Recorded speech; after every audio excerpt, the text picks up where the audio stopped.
ஆமாங்க, கையில் ஒரு டப்பாவை கொடுத்து மாட்டி விட்டா சொல்லலாம் பையன் அவன் லேகியம் விற்கிறான். லேகம் விற்கிறவன் தான் அவன் பார்த்தாக்க எப்படி தெரியுது? அதோட கேவலமாக இருக்கும்.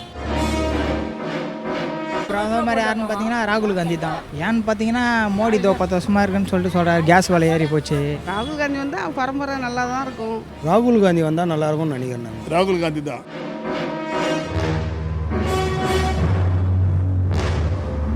மக்களோட மனநிலை இப்படி இருக்கு. ஆனா 370 தொகுதிகள்ல பாஜக ஜெயிக்கும், 400 இடங்களுக்கு மேல பாஜக கூட்டணி கைப்பற்றும் அப்படின்னு பிரதமர் மோடி நாடாளுமன்றத்துல சொல்லியிருக்காரு. எந்த நம்பிக்கையில சொல்லியிருப்பாரு? எல்லாம் தில்லுமுள்ளு செஞ்சிடலான்ற நம்பிக்கையில தான். மக்கள் சந்தேகப்படாத அளவுக்கு தில்லுமுள்ளு செய்கிற வித்தைகளை உத்திகளை அவர்கள் கையாளுகிறார்கள். என்னது, காங்கிரஸ் வங்கி கணக்கில் இருந்து பாஜக பணத்தை திருடி இருக்கா? The BJP government forced the banks of the Congress party. வட மாநிலங்கள்ல விவசாயிகள் போராடிட்டு இருக்காங்க, நம்ம தமிழ்நாட்டுல மீனவர்கள் போராடிட்டு இருக்காங்க. பாத்தீங்களா?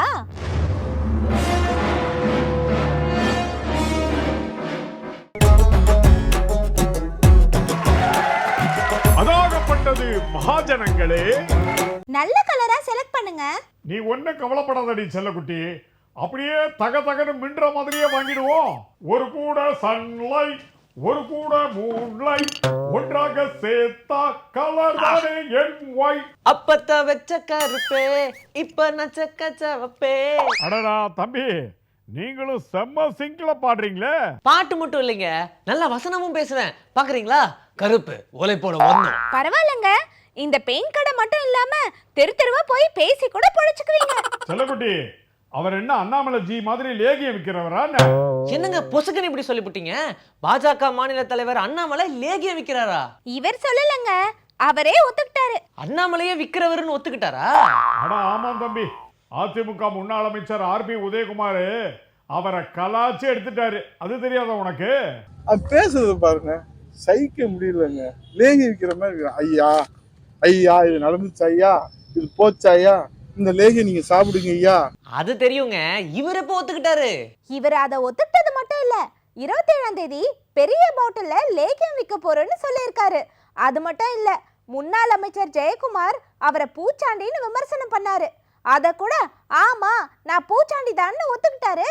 பிற இயக்கத்துல இருந்து வலை வீசி பிடிக்கிற ஆள் பிடிக்கிற வேலையை பார்க்குறாரு. இப்போ அதாவது இந்த புல்லை பிடிக்கிறவங்க இருக்காங்க தெரியுமா, அந்த வேலை. இப்போ அவர் தாடியெல்லாம் பார்க்கும்போது மாயாண்டி பூச்சாண்டி மாதிரி தான் இருக்குது. அவர் அந்த மாதிரி தான் வந்து இப்போ பார்க்குறாரு. வந்துட்டாரா பூச்சாண்டி மாயாண்டி, அப்படி தான் வந்து அவருடைய அந்த தோற்றமே இருக்கு. ஒரு படத்துல வடிவேலு சொல்ற மாதிரி எவ்வளவு அடிச்சாலும் தாக்குறாரு, அவர் ரொம்ப நல்லவரா இருப்பாரோ.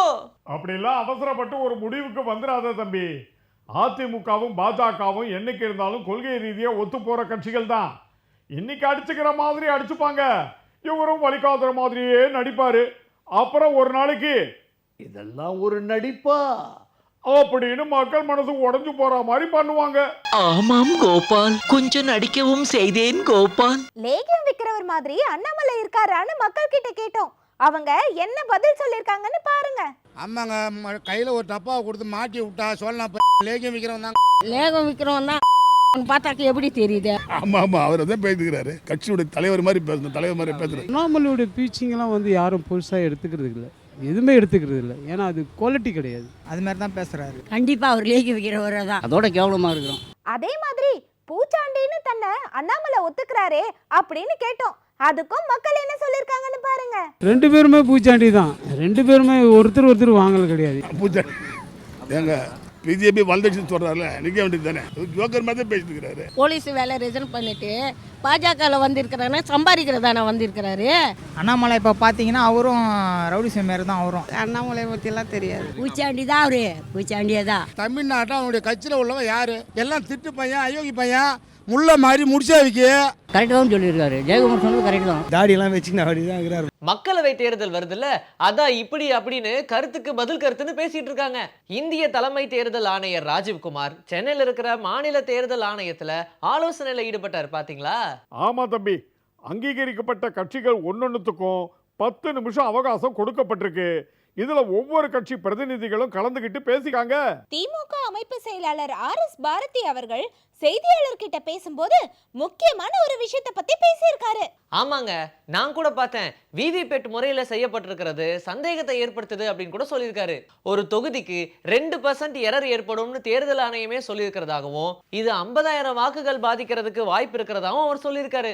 இடையிலே ஒரு விவிபேடை வைத்து அதிலும் அந்த விவிபேடை வந்து 10% கவுண்டிங்கில் பார்க்க முடியாது என்று சொல்வது மிகப்பெரிய சந்தேகத்தை உருவாக்குகிறது.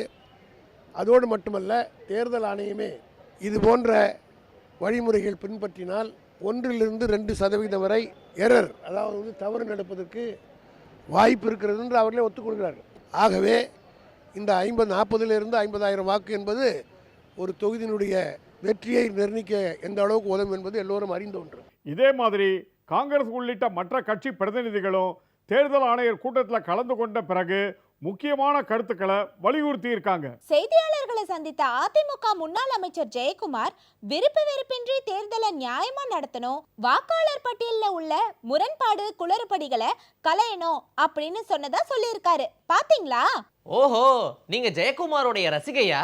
அவரை குறிப்பிட்டு சொல்றீங்க? ஏங்க, அவர் பயன்படுத்தி இருக்கிற வார்த்தைகளை கவனிச்சிங்களா? விருப்பு வெறுப்பு முரண்பாடு குளறுபடி, அதை தாங்க உங்களை கவனிக்க சொன்னேன். ஓஹோ, இதெல்லாம் அவர் பர்சனலா மனசு நொந்து பேசுற வார்த்தைகளா கூட இருக்கலாம்னு சொல்றீங்களா? அட, கரெக்டா புடிச்சிட்ட தம்பி.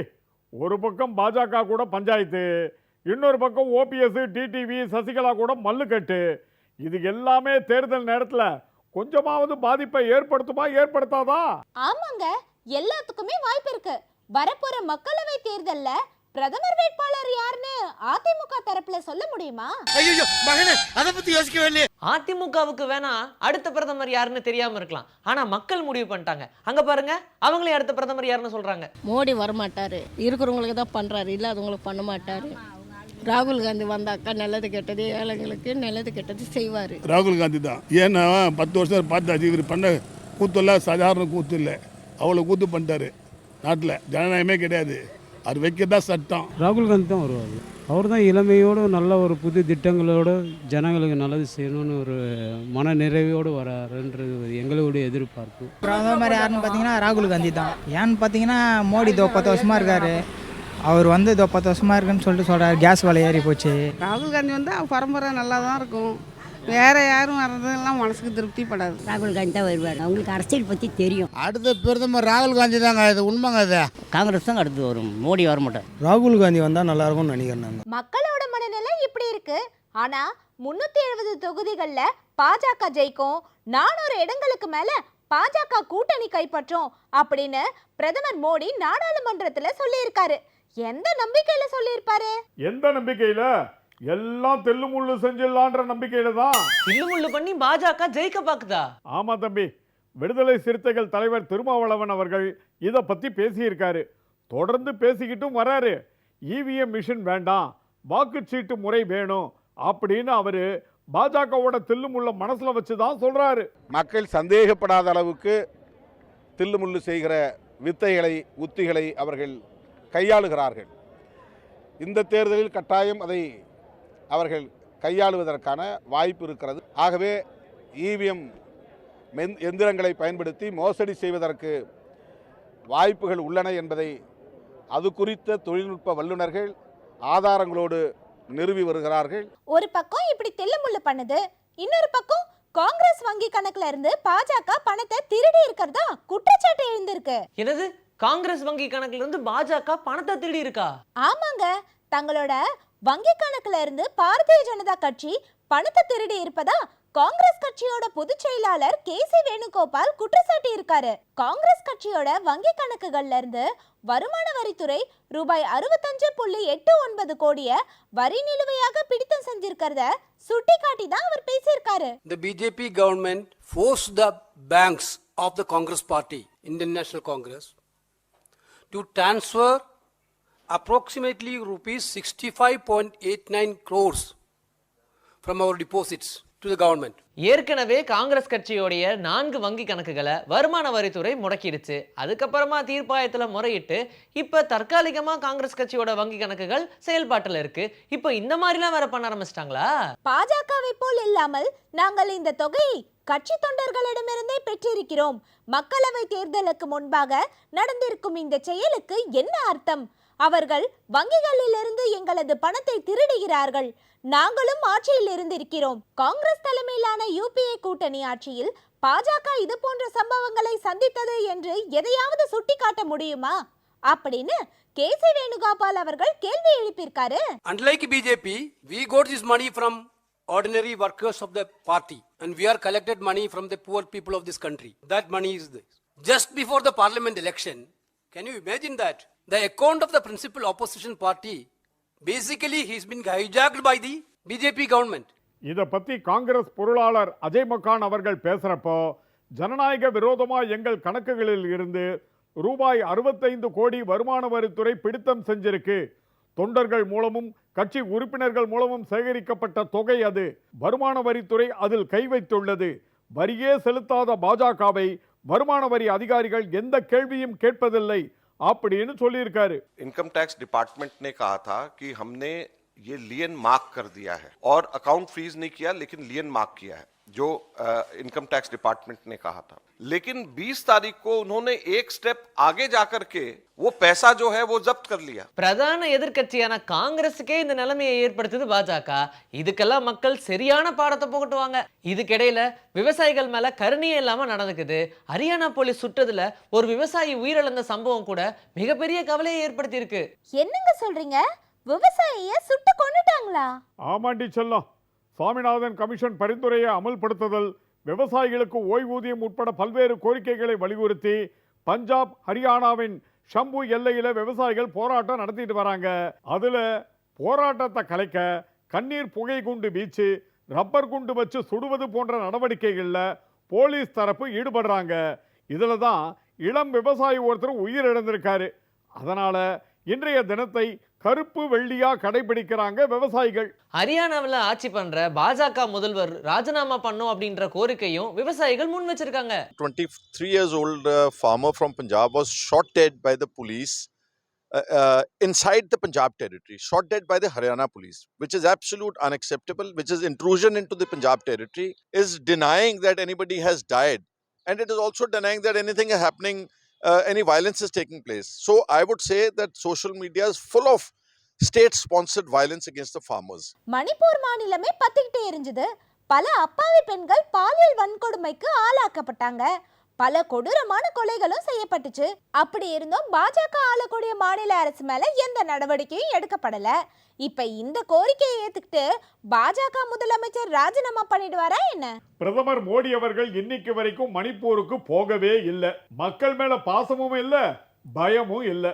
இவங்க தான் இந்தியாவை 3வது முறையா வந்து ஆட்சிக்கு வந்து முன்னேற்ற போறாங்களாம். அட, கனவு காண்றதுக்கு எல்லாருக்கும் உரிமை இருக்குங்க.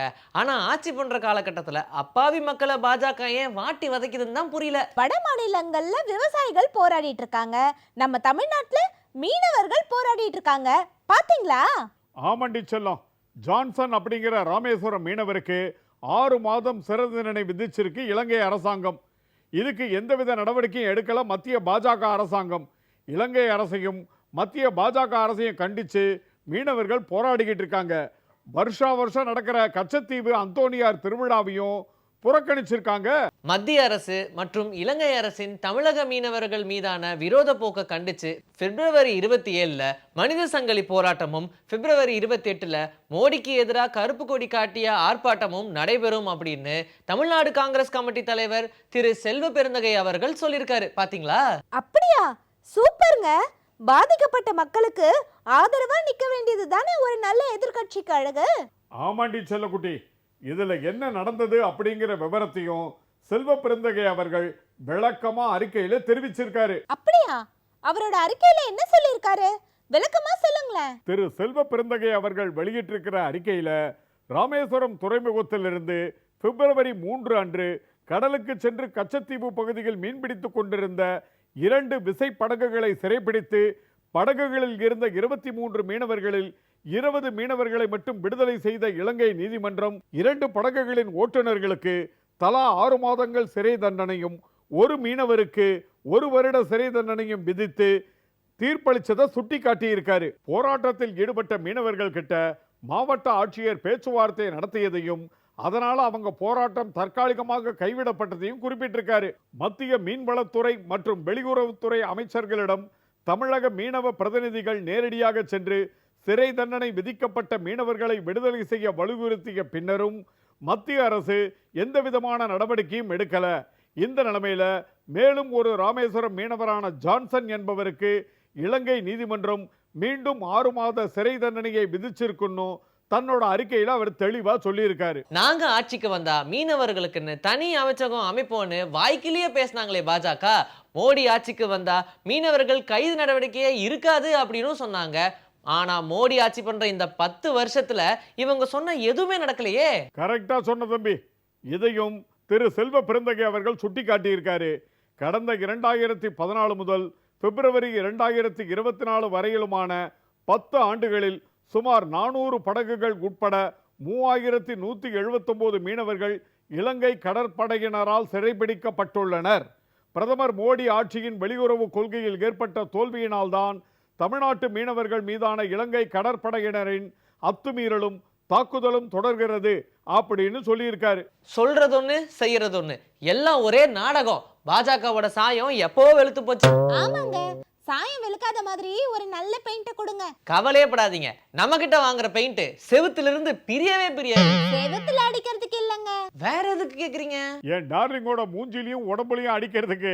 என்னது, உடம்புல அடிக்கிறதுக்கா? அடா ஆமா தம்பி, இவளுக்கு ஏத்த மாதிரி நல்ல கலரா இருக்கணும்னு ஒரு பெயிண்ட் கடையில ரோஸ் கலர் வாங்கி அடிச்சேன். அது நாளுக்கு நாள் மங்கிக்கிட்டே வருது. மங்காத கலரா, அதாவது ஃபேட் ஆகாத கலரா இருந்தா கொடுங்க. அட பாவி, இதுக்கு தான் ஒரு கூட சன்லைட் ஒரு கூட மூன் லைட்னு பாட்டு பாடினியா? அப்பவே சுதாரிச்சிருக்கணும். இவ்வளவு நேரம் பேசிட்டு இருந்திருக்கனே. ஏங்க, பெயிண்ட் கேட்டா என்னென்னமோ பேசுறீங்க. ஏய், இது எல்லாத்துக்கும் காரணம் நீதானே. இரு, வார்னிஷ் எடுத்து கலந்து மூஞ்சில ஊத்துறேன். ஐயோ, வார்னிஷா? செல்லக்குட்டி வந்துரு, ஓடிடலாம். அதாகப்பட்டது மகாஜனங்களே.